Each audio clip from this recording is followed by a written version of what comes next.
जय सियाराम, जय सनातन।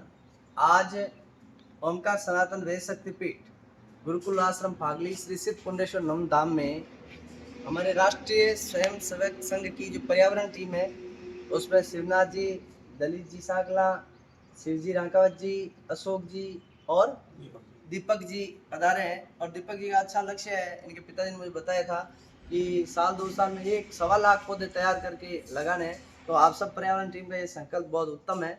आज आपने यहाँ वृक्षारोपण किया और वृक्ष हमारे लिए संजीवनी है और प्रकृति का परोक्ष और प्रकृति का संरक्षण करके हम अच्छी ऊर्जा को, ऑक्सीजन को और प्रकृति के शुद्धिकरण से औषधीय पौधों और फलदार पौधों के द्वारा अपना जीवन भी सुगम बनाते हैं और बनता ही है। और संतों ने लिखा भी है, तरवर सरवर संत जन चौथा वर्ष में परमार्थ के कारण चारों धारी दे।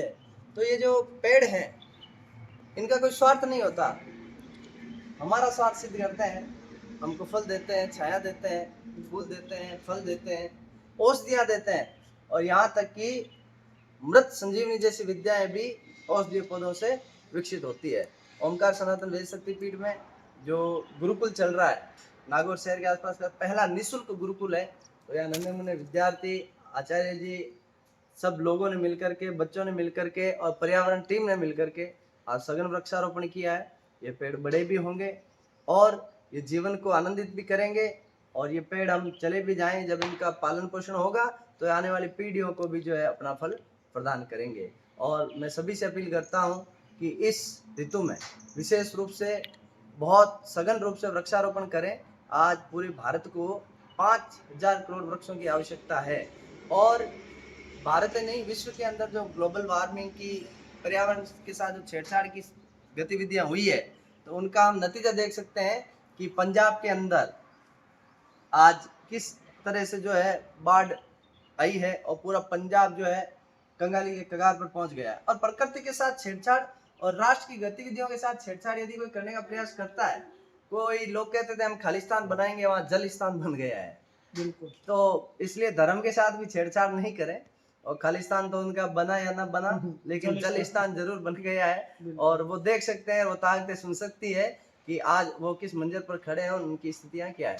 इतना ही कहूँगा, प्रकृति का संरक्षण करें, पेड़ पौधे लगाएं और जल को शुद्ध रखें, वायु को शुद्ध करने के लिए यज्ञ करें, अग्नि को शुद्ध रखें। पांचों तत्वों को शुद्ध रखने की जब आप प्रयास करेंगे तो हमारा पिंड और शरीर भी स्वस्थ होगा, प्रकृति भी सुरक्षित होगी, ब्रह्मांड सुरक्षित होगा और चरे व्यक्ति के सिद्धांत से जीवन अनुकूलता की तरफ चलेगा। जय हिंद, जय भारत, जय सीताराम। आपके आश्रम के बारे में और गुरुकुल के बारे में 2 मिनट। ये ओमकार सनातन वेद शक्तिपीठ आश्रम है, रिंग रोड फागली के ऊपर है।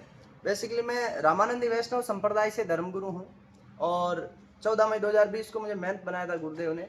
गुरुदेव जो है आपके जोधपुर महाराजा मारवाड़ परंपरा की जो राजगुरु गद्दी है जाजीवाल खिंचिया वहाँ विराजते हैं। और 7 अप्रैल को यहाँ पर वैष्णव संप्रदाय के चारों जगतगुरु आए थे, जगतगुरु रामानंदाचार्य जी भी आए थे। उन्होंने 7 अप्रैल को पटाभिषेक और चादर दीक्षा करके आचार्य पीठाधीश्वर का पटाभिषेक किया था।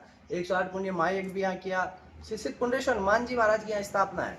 तो बाबा का इतना महावीर हनुमान जी हैं, तो यहाँ पे 3 फेरी भी यदि कोई भाव से लगाता है तो 3 फेरी से ही, जैसे किसी भी प्रकार का नवग्रह का बंधन है, नवग्रह की पीड़ा है या कुछ नकारात्मक ऊर्जा है, कर्त्या प्रयोग है ना, या बीमारी से संबंधित कोई समस्या है तो जरूर हल होती है। और पिछले 5.5 महीनों में लगभग 500 लोगों के प्लस यहाँ रिजल्ट है। 2 कैंसर के पेशेंट भी ठीक हुए हैं। पूर्णिमा को दरबार लगता है, लेकिन यहाँ कोई आंखा नहीं उठते, कोई भोखागिरी नहीं है।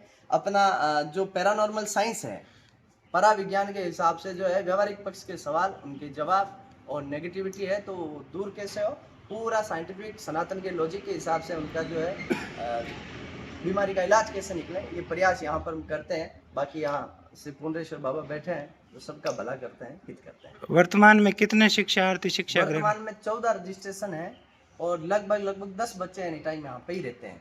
खाना पीना, रहना, पढ़ना, लिखना सब बच्चों का निःशुल्क है। 1 रुपया भी कोई फीस नहीं है और कोई भी किसी भी जाति का व्यक्ति बच्चा यहाँ पे भेजना चाहता है और निःशुल्क हम उसको पढ़ाएंगे। एक किसी जाति विशेष के लिए यहाँ पर नहीं है, सामाजिक समरसता का काम यहाँ पर हम कर रहे हैं। तो सब जातीय बच्चों को भी यहाँ गुरुकुल शिक्षा जो है आप दिलवा सकते हैं। जय श्री राम। जय हिंद, जय श्री राम।